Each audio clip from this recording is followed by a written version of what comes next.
je vais vous parler de ma recette des pastèches de nattes. C'est bien ma recette parce que j'y suis arrivé à ce résultat après différentes expériences et tentatives, la recette d'origine étant secrètement regardée. C'est pas très compliqué, on utilise des ingrédients simples, les actions sont aussi simples, par contre il faut faire attention à certains points et ça prend un petit peu de temps. C'est parti. Pour faire 12 pastèches de nattes, il faut de la pâte feuilletée. Vous pouvez acheter de la pâte feuilletée toute faite, 280 g, disponible dans le commerce. Ensuite, il vous faut du lait, 200 ml de lait. Ensuite, il vous faut de l'eau, 100 ml d'eau. Il vous faut également du sucre, 100 g de sucre. Il faudra également des œufs, 4 œufs. Ici c'est un œuf, il en faudra donc 4. Du jus de citron, quelques gouttes de jus de citron. C'est mieux avec du citron naturel, mais aujourd'hui on est en novembre, ce n'est pas un produit de saison. Ensuite, il faut de la maïzena, 25 g de maïzena.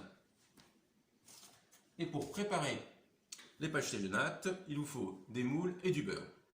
On trouve les moules un peu partout au Portugal et dans les boutiques portugaises en France. On peut aussi utiliser des moules à muffins, mais c'est vraiment l'idéal, ce sont ces petits moules individuels. Le beurre ne servira qu'à beurrer les moules, il ne rentre pas dans la composition des pastèches de nattes.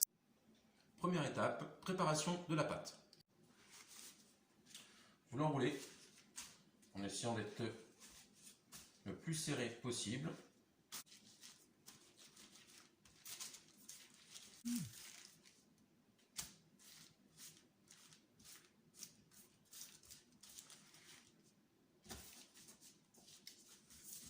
Et ensuite, vous la découpez en plusieurs morceaux. Alors le truc, c'est de garder des morceaux sur les côtés un peu plus longs, parce que quand on les a enroulés, ils ont un peu moins de pâte. Une fois qu'on a découpé ces petits morceaux, on s'assure qu'ils sont bien cylindriques, un par un.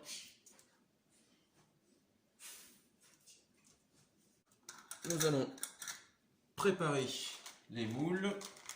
Il me faut 13 moules, car j'ai découpé 13 morceaux. Et le 13e.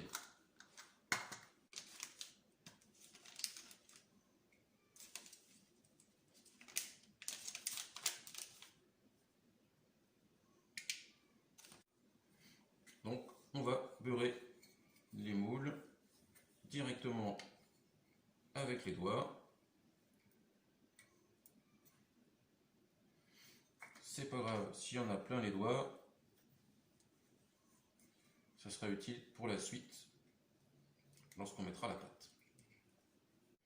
Et voilà, on a beurré les 13 moules. Ensuite, on prend un morceau de pâte, on le positionne debout, comme ça, avec l'enroulage qui s'est fait de cette façon.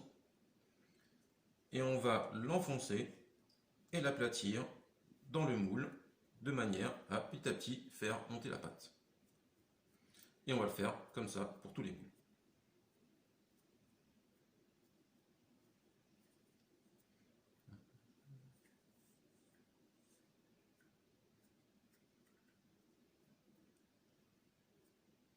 On fait bien attention à appuyer au fond pour bien étaler la pâte le plus uniformément possible.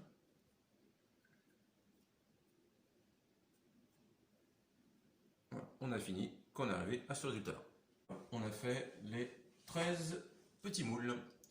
Étape numéro 2, on prend les œufs et on sépare le blanc des jaunes.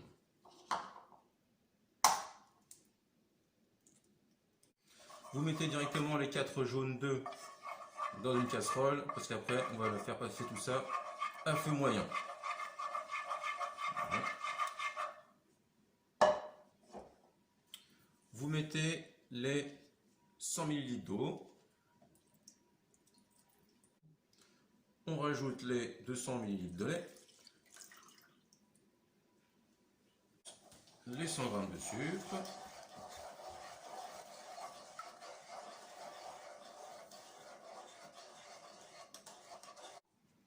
et pour finir avec les poudres, on met de la maïzena, les 25 grammes de maïzena. Donc ça c'est la partie la plus technique parce que ça peut faire des grumeaux. Dernier ingrédient, quelques gouttes de jus de citron. Et une fois qu'on a bien mélangé ensemble, on va tout apporter sur la plaque de cuisson. On met à feu moyen. Le but c'est de chauffer jusqu'à ce qu'elle s'épaississe modérément. Toujours touillis. Au bout d'un moment, on voit que le mélange devient plus pâteux. N'hésitez pas à enlever la casserole du feu si ça devient un peu trop solide, ça peut se solidifier très rapidement.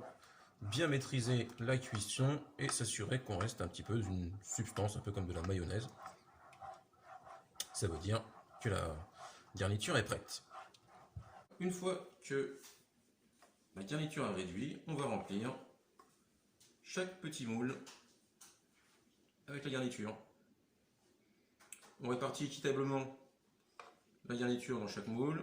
C'est pas la peine de trop remplir parce que la pâte va descendre et la garniture va monter. Donc ça va se rejoindre à mi-chemin.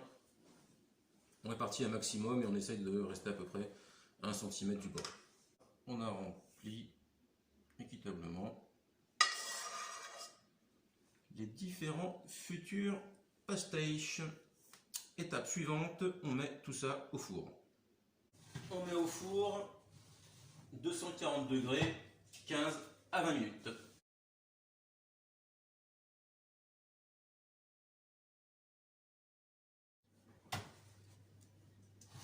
Et voilà, on va laisser refroidir un petit peu avant de consommer.